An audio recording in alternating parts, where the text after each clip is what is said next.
আসসালামু আলাইকুম প্রিয় দর্শকবৃন্দ। আজকে আমরা এমন একটি বিষয় নিয়ে কথা বলবো যেটা নিয়ে সাধারণ মানুষ থেকে শুরু করে অনেক কৃষকও বিভ্রান্তে থাকেন। প্রশ্নটি হলো, হিমাগারের আলু আর লোকাল আলুর মধ্যে আসল পার্থক্য কী?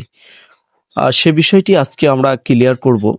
তো অনেকেই বলেন লোকাল আলু ভালো, আবার অনেকেই বলেন হিমাগারের আলুই সারা বছর বাজারে থাকে, এই আলুটাই আসলে মূলত ভালো।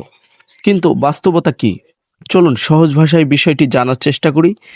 প্রিয় দর্শক, লোকাল আলু বলতে আমরা সাধারণত সেই আলুকে বুঝি যেটি জমি থেকে তোলার পর অল্প সময়ের মধ্যেই বাজারে চলে আসে, অর্থাৎ এটি দীর্ঘদিন সংরক্ষণ করা যায় না, ফলে আলুর স্বাভাবিক আর্দ্রতা, টেক্সচার এবং সতেজ ভাব অনেকটাই বজায় থাকে।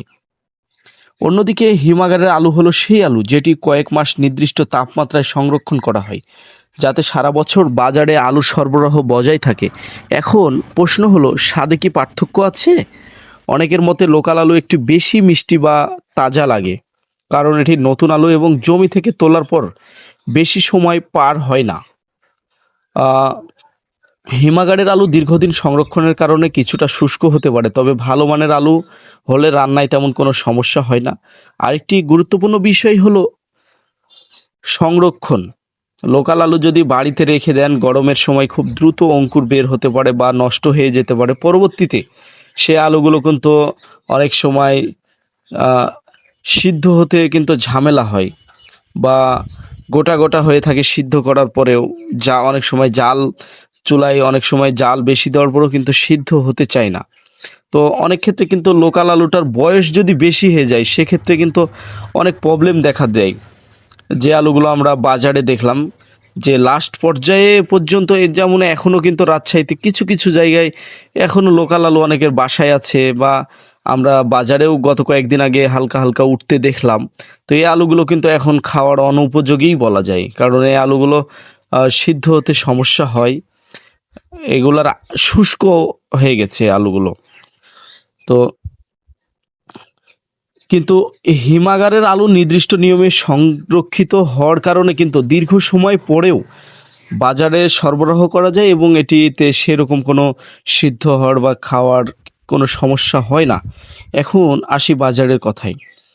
আপনারা নিশ্চয় লক্ষ্য করেছেন, মৌসুমের শুরুতে বাজারে লোকাল আলুর আধিপত্য থাকে, আর মৌসুম শেষ হওয়ার পর বাজারের মূল ভরসা হয়ে ওঠে হিমাগারের আলু।